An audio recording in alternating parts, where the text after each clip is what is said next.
Ground की permission रद्द कर दी गई है और वो इसलिए रद्द कर दी, बहाना ये बनाया कि इस परेड ग्राउंड में कोई कार्यक्रम चल रहा है।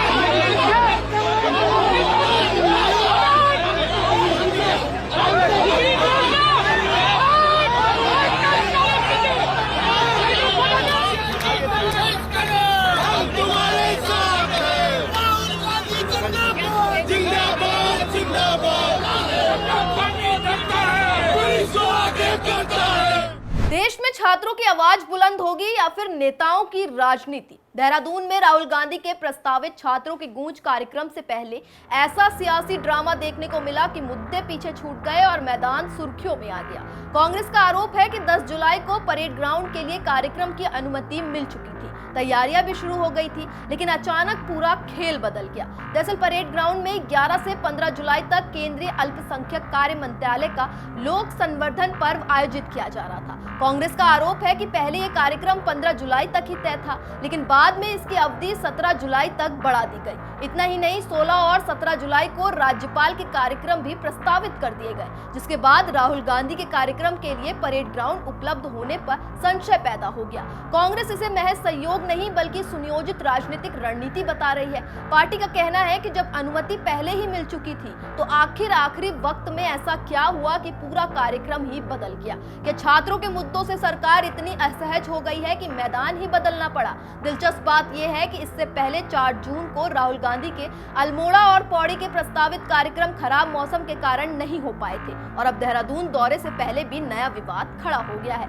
इसी मुद्दे को लेकर कांग्रेस नेताओं और कार्यकर्ताओं ने देर रात परेड ग्राउंड में धरना दे दिया, जहां पुलिस के साथ तीखी नोकझोंक भी देखने को मिली। प्रदेश कांग्रेस अध्यक्ष गणेश गोदियाल समेत कई वरिष्ठ नेता रात भर मौके पर डटे रहे और आरोप लगाया कि लोकतांत्रिक कार्यक्रमों में प्रशासनिक अड़चनें खड़ी की जा रही है। कांग्रेस का कहना है कि यह कार्यक्रम छात्रों से जुड़े गंभीर मुद्दों जैसे पेपर लीक, बेरोजगारी और शिक्षा व्यवस्था पर केंद्रित है, लेकिन सरकार चर्चा से ज्यादा मंच और मैदान की राजनीति में व्यस्त दिखाई दे रही है। हालांकि इस पूरे विवाद पर बीजेपी का रुख बिल्कुल अलग है। भाजपा प्रदेश अध्यक्ष महेंद्र भट्ट ने कांग्रेस के आरोपों को सिरे से खारिज करते हुए इसे कांग्रेस की पुरानी राजनीतिक चाल बताया। उनका कहना है कि कांग्रेस का मकसद छात्रों से संवाद करना नहीं बल्कि राजनीतिक ड्रामा खड़ा करना है। वहीं कांग्रेस प्रदेश अध्यक्ष गणेश गोदियाल ने पलटवार करते हुए कहा कि तानाशाह सरकार राहुल गांधी से डर गई है। रात को हम सिर्फ ये दिखाने आए थे कि जिस मैदान के लिए अनुमति मांगी गई थी वो खाली पड़ा है। कांग्रेस नेता डॉक्टर हरक सिंह रावत ने इसे युवाओं और किसानों के भविष्य की लड़ाई बताया,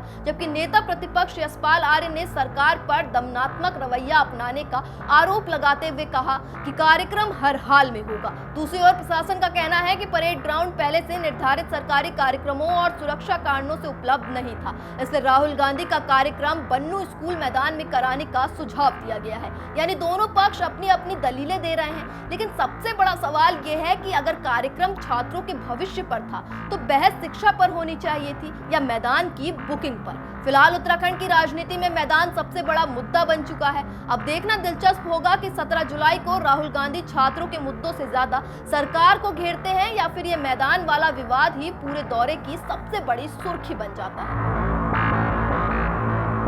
मैं प्रदेश की जनता को आप सबके माध्यम से ये बताना चाहता हूं कि आदरणीय राहुल गांधी जी के कार्यक्रम के लिए परेड ग्राउंड की परमिशन हमें 2 दिन पहले मिल गई थी। इस परेड ग्राउंड के लिए हमें ये कहा गया कि ये परमिशन आपकी हुई है और इसके तहत 3 दिनों का 1,77,000 रुपए जमा करें। प्रदेश कांग्रेस कमेटी ने जो तय शुल्क है उस तय शुल्क को जमा किया और जमा करने के बाद आज सुबह जैसे ही कार्यक्रम के आयोजन के लिए आवश्यक बंदोबस्त के रूप में जो टेंट का साजो सामान ट्रकों से आया तो प्रशासन ने उन ट्रकों को बाहर रोक दिया। हम दिन भर प्रशासन के संपर्क में रहे, लेकिन हमें लिखित रूप में कोई सूचना नहीं दी गई और अंततोगत्वा अभी शाम को एक लिखित सूचना सरकार के द्वारा दी गई कि इस ग्राउंड की परमिशन रद्द कर दी गई है और वो इसलिए रद्द कर दी, बहाना ये बनाया कि इस परेड ग्राउंड में कोई कार्यक्रम चल रहा है। मीडिया के सभी साथियों को यहाँ पर इस समय हम सभी कांग्रेस के पदाधिकारीगण और कार्यकर्तागण इसलिए आए और आपको आमंत्रित किया कि हमारे साथ साथ आप लोग भी देख सकें कि क्या इस परेड ग्राउंड में कोई कार्यक्रम चल रहा है। इस परेड ग्राउंड में कोई कार्यक्रम नहीं चल रहा है, पूरा परेड ग्राउंड खाली है।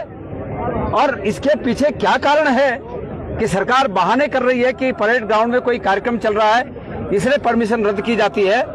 और मैं आपके माध्यम से प्रदेश की जनता को बताना चाहता हूं कि वो सिर्फ और सिर्फ कारण यह है कि इस प्रदेश की सरकार राहुल गांधी जी के नाम से डर गई है।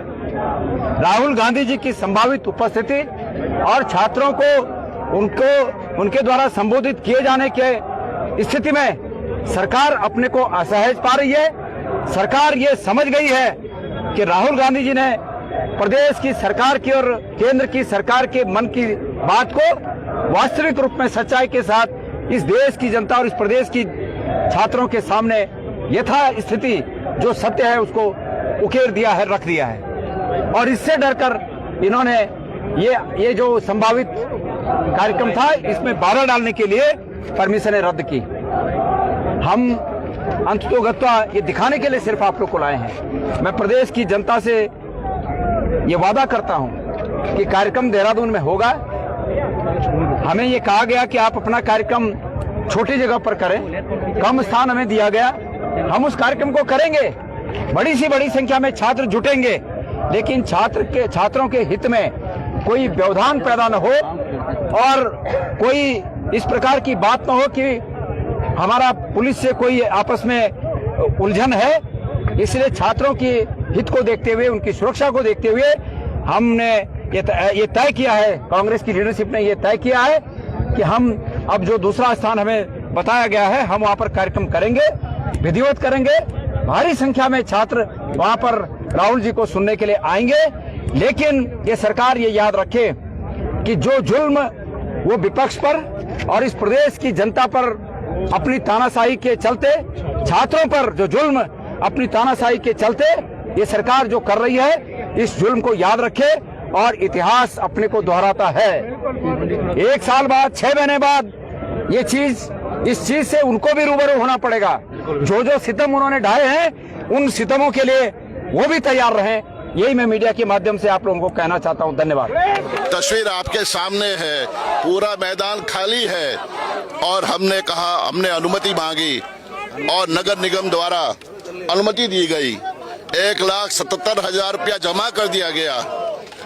आखिरकार अनुमति को निरस्त कर दिया गया। इसकी वजह क्या है, मैं आपसे सवाल करना चाहता हूं। वजह साफ है कि सरकार डरी हुई है। और किससे डरी हुई है? हमारे नेता आदरणीय राहुल गांधी जी से। इन्हें डर खौफ है आदरणीय राहुल गांधी जी का, और वो नहीं चाहते कि यहाँ पर कोई रैली, कोई कार्यक्रम राहुल जी का यहाँ पर हो। और इसीलिए प्रदेश के सरकार ने प्रशासन के जरिए इस मैदान को देने से इनकार कर दिया है। और मैं साफ करना चाहता हूं, आज हम यहाँ पर मौजूद हैं और हम डरे नहीं हैं। हमारा मकसद है कि 17 तारीख को जो आवाज है, नौजवानों की आवाज, हमारी युवाओं की आवाज, हमारी युवतियों की आवाज, उनके भविष्य को कुचला जा रहा है, उनके सपनों को बर्बाद किया जा रहा है। और राहुल गांधी जी उस हक की लड़ाई लड़ने के लिए यहाँ पर आना चाहते हैं।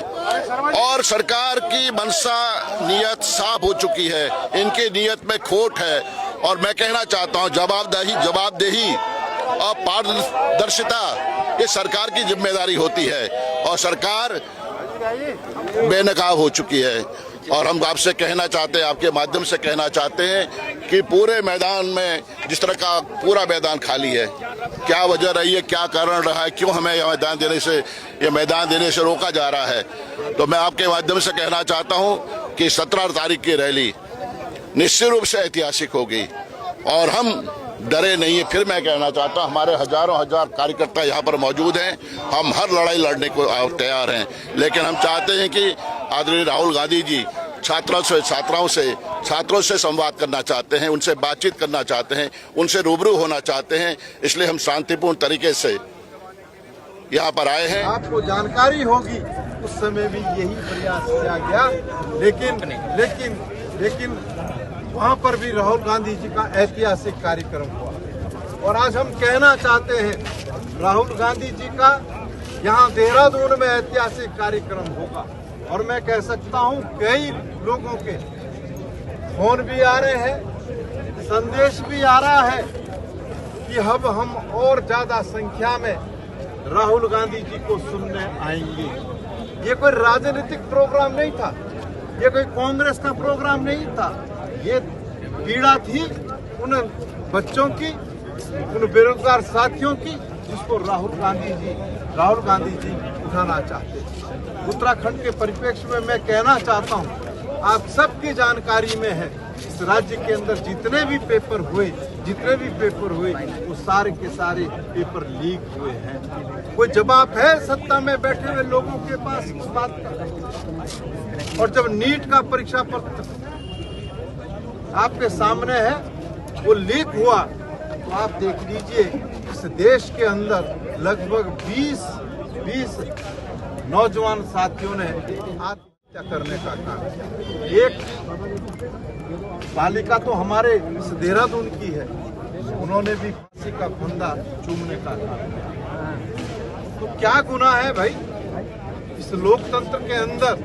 मैं समझता हूं कि प्रत्येक राजनीतिक दल को या प्रत्येक समाज के लोगों को अपनी बात कहने का अधिकार है।